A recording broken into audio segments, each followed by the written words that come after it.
কি করে? আজ আমি সংসার অরণ্যের এক বৃদ্ধ বটবৃক্ষ। আমার শাখা প্রশাখায় কত জানা অজানা পাখি এসে বসবে। আমার তারা প্রয়োজনের শেষে আশ্রয় দাতার আশ্রয় ভুলে গিয়ে আমার তারা অন্য কোথাও চলে যাবে। তাদেরকে বৃক্ষের অভিমান করা সাজে সাজে না, সাজে না। ভালো লাগে না। নতুন বউ কখন থেকে দাঁড়িয়ে আছে ওদের পছন্দ করা হয়নি। আমি স্টেজের সামনে আছি। ওরে কে আছে? ঠাকুর ঘরে বরণডালা সাজানো আছে। হ্যাঁ বলো। আহরা তুই বরণডালা নিয়ে এলি? কেন বললে কেন? আপনারই দেওয়া নতুন সম্পর্ক আমি নাই বা পেলাম। আপনার বোনের সম্পর্ক নিয়েও কি আমি বরণডালা নিয়ে আসতে পারি না? হ্যাঁ তো হয়ে যাবে, সামনে হয়ে যাবে।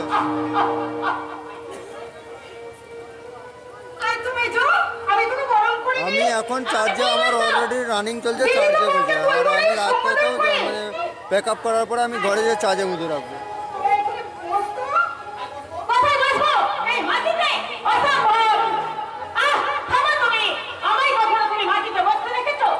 কাজ করাবো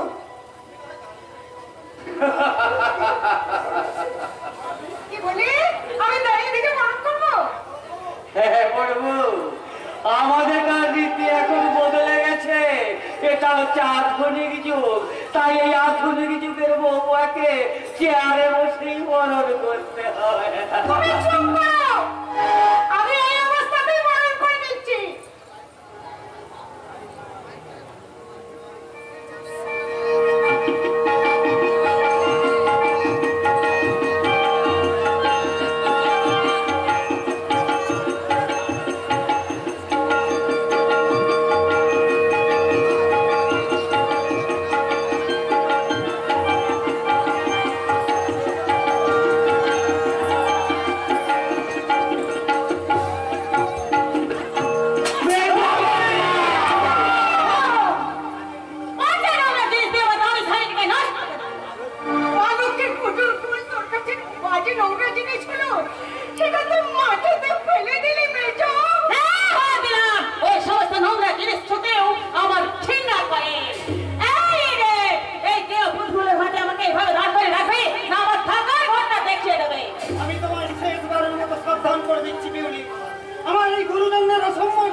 জেনে শুনেই তো তুই বিষ পান করেছিস ভাই। এই বিষের যন্ত্রণা তোকেই যে সহ্য করতে হবে ভাই। আমায় তুমি অভিশাপ দাও দাদা, আমায় অভিশাপ দাও। তোমার সাজানো সংসারে শান্তির ঝড় এনে দিয়েছি। এই ঝড় তোমার সাজানো সুন্দর সংসারটাকে জ্বলন্ত চিতায় পরিণত করতে। তুমি আমায় শাস্তি দাও দাদা, তুমি আমায় শাস্তি দাও। না রে ভাস্কর না, আরে ভাস্কর না, ওই জ্বলন্ত চিতা আমি আমার ভালোবাসার কোলে দিয়ে ঢেকে রাখবো। আমি এই সংসারে বড় বউ, যত কষ্ট হলো এই সংসারের ক্ষতি হতে দেব না। আমি কিছুতেই ক্ষতি হতে দেব না, কিছুতেই না। ভগবান তুমি কত করুণাময়। জন্ম থেকে আমাকে আমাকে অন্ধ করে পাঠিয়েছো। তাই তো কারো চোখের জল আমাকে দেখতে হয়নি। আর একটু ঠাকুর এবার আমাকে বধির করে দাও। তাহলে তাহলে কারো কান্নার শব্দ আর আমার কানে এসে বাজবে না। আর আমার কানে এসে বাজবে।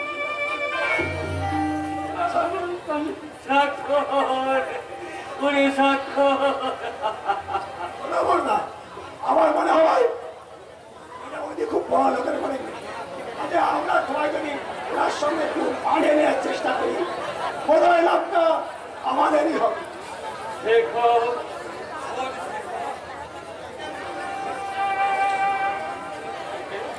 তোকে আমি কোলে পিঠে করে মানুষ করেছি, তার প্রতিদান আমি চাই না ছেলে।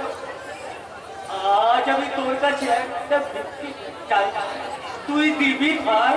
ভিক্ষে বলছো কেন কথা? তুমি চাইলে আমার ইনকামের সমস্ত টাকা আমি তোমায় দিই। টাকা পয়সা লাগবে না রে শেখর, তোর কাছে আমি একটু দয়া ভিক্ষা চাই। দয়া ভিক্ষা? হ্যাঁ রে শেখর, ওই আলপনাকে আমি কথা দিয়েছি, ওকে আমি এ বাড়ির বউ করে ঘরে তুলবো।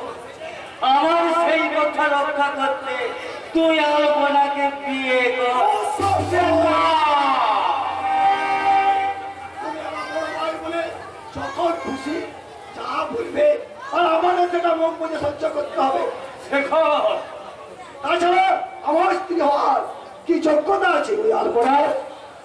যোগ্যতার বিচারে ও আমার চেয়ে অনেক অনেক। ও কথা বলো না শেখর ভাই, ও কথা বলো না।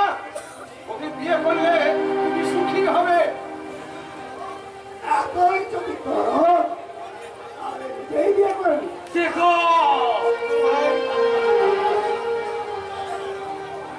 আলপনা যেমন যোগ্যতার বিচারে তোমার চেয়ে অনেক ছোট, ঠিক তেমনি ওই যোগ্যতার বিচারে আলপনার চেয়ে আমি অনেক ছোট।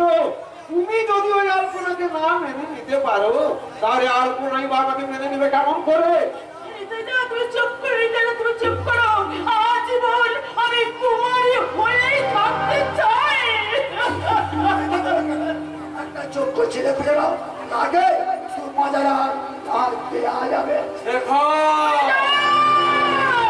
শুনে যাও শেখর বাবু, শুনে যাও, তোমার তার নিয়ে এই হতভাগিনী আলপনা তার বিয়ের সময় সে কোনোদিন বাঁচাবে না, কোনোদিন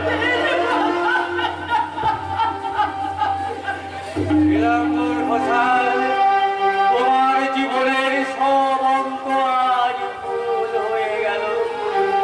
তুমি আজ ঠক প্রবঞ্চক, তুমি আজ মিথ্যাবাদী।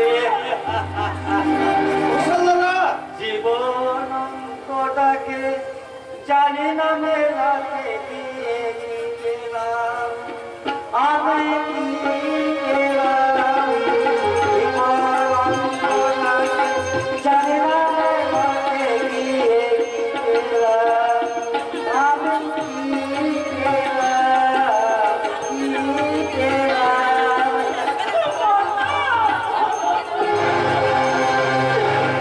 অভিশাপ দেব, অভিশাপ দেব। আমি আমার কথা দিয়ে কথা রক্ষা করতে পারিনি, দিতে পারিনি তোকে আমার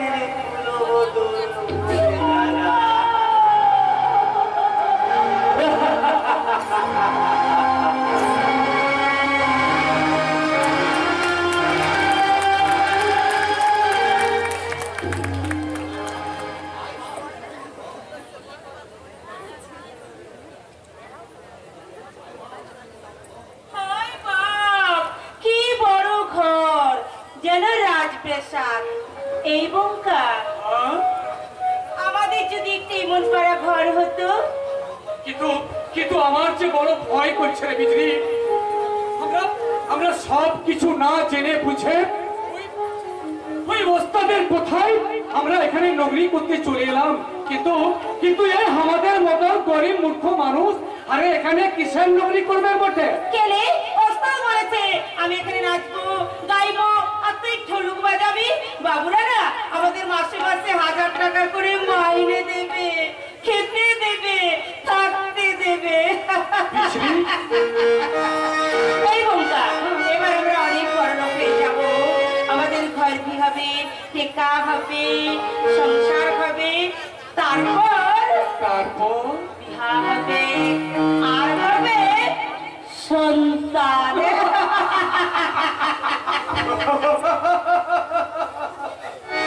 জরুর হবি, শাদি হবি, সংসার হবি, और बच्चा भी होबे।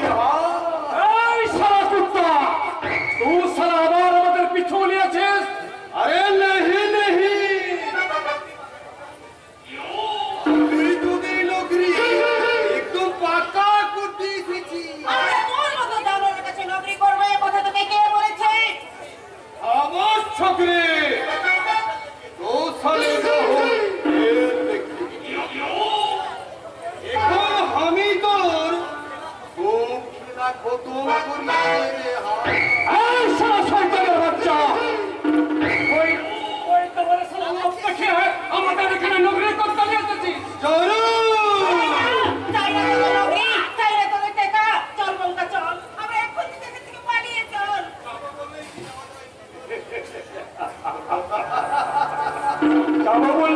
পাওয়া যায় সুন্দরী?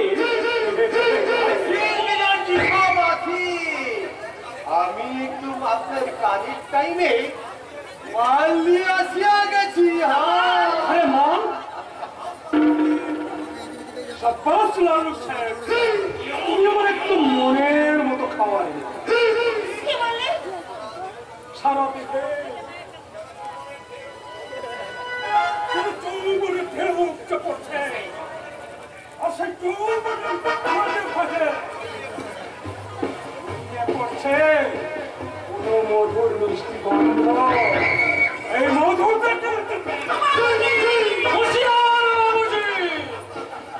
রাস্তার মৌচাক বেড়ে ভাবিস নিজে যখন খুশি মধুটা পিয়ে নেবি। আমার পিছনে আমার হবু বড় আছে বটে, আমার হবু বড়ের দিকে হাত উঠালে হ্যাঁ সারা হাত দুটো আমি একদম কেটে নিব।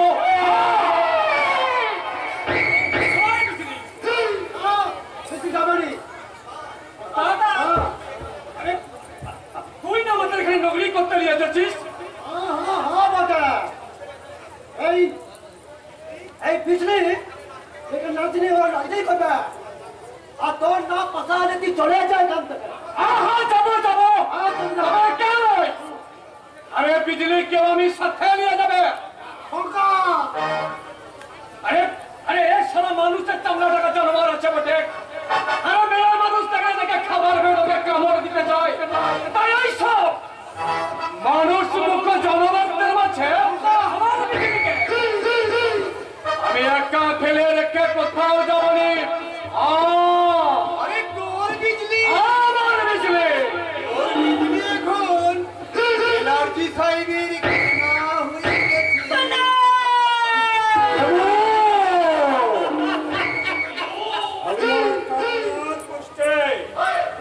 অ্যাপয়েন্টমেন্ট নেব, তাই তো আজই বেজরি রানী ইন্টারভিউ নেব।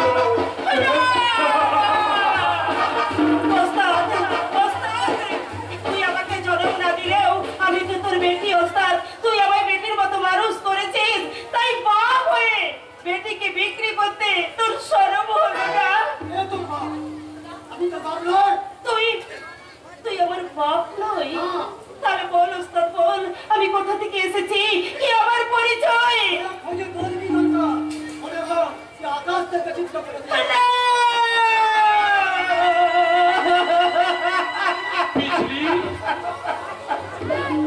আমার সব পরিচয় আজ হারিয়ে গেল রে বঙ্কা। আমার বাপ নাই, আমার মা নাই, আমার জন্মের পরিচয় আজ মিথ্যে হয়ে গেল। কিন্তু তোর আমার ভালোবাসাটা তো মিথ্যে লয় রে বিজলি।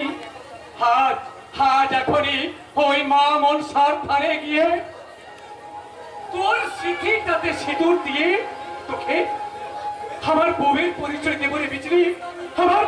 আমার বউয়ের পরিচয় দেব। उसको पहले वो बनर्जी साहेब बिजली के नौकरी देवे। हाँ হুঁশিয়ার বাবুজি, আমি আমার কামনা করতে অ্যাপয়েন্টমেন্ট দেব, তাই তো আজই নেব। বিজলি রানীর লজ্জা হলো না।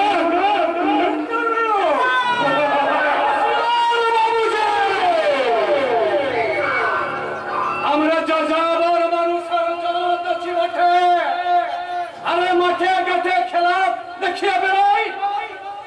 আবার সন্ধ্যা হলে ওই মাঠের মাঝেই আমরা রাত কাটাই।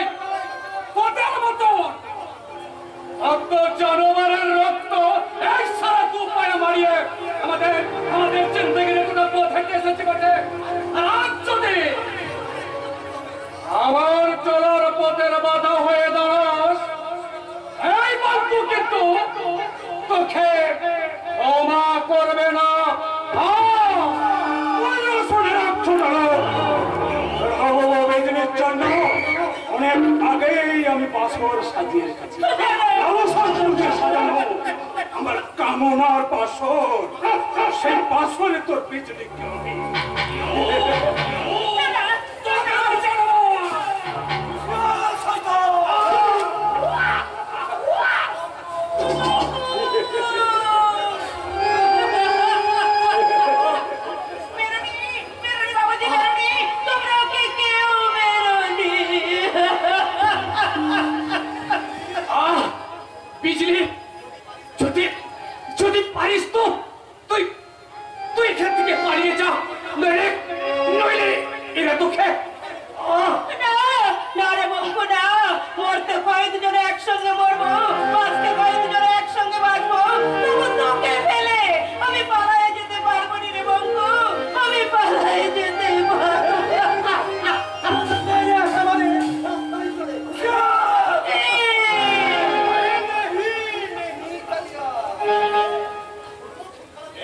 খুন খুন খারাপি না করি ও শালাকে বেঁধে এই গোডাউনে ফেলে রাখ, কাল সবেরে ওকে চোরি কেসে ফাঁসিয়ে পুলিশ স্টেশনে চালান করিয়ে দে। না, আরে পুলিশ স্টেশনে যাওয়ার আগে আজকের রাতটা তুই একটু ভালো করে ঘুমিয়ে নে। হরণি, হরণি রে বিচলি হরণি, তোকে নিয়ে আমার ঘর বাতাটার হরণি। তাই তুই মৃত্যুর পর্বতটা বাতাইনি। তোর কাছ থেকে আমি হারিয়ে যেতে চললাম রে, আমি হারিয়ে যেতে চললাম। আসবো, আসবো রে বিচলি, আবার আমি আসবো যদি ঈশ্বর আমাকে বাঁচিয়ে রাখে। এই তোর অপমানের বদলা নিতে আমি ওই জানোয়ারদের দু হাতে রক্ত মেখে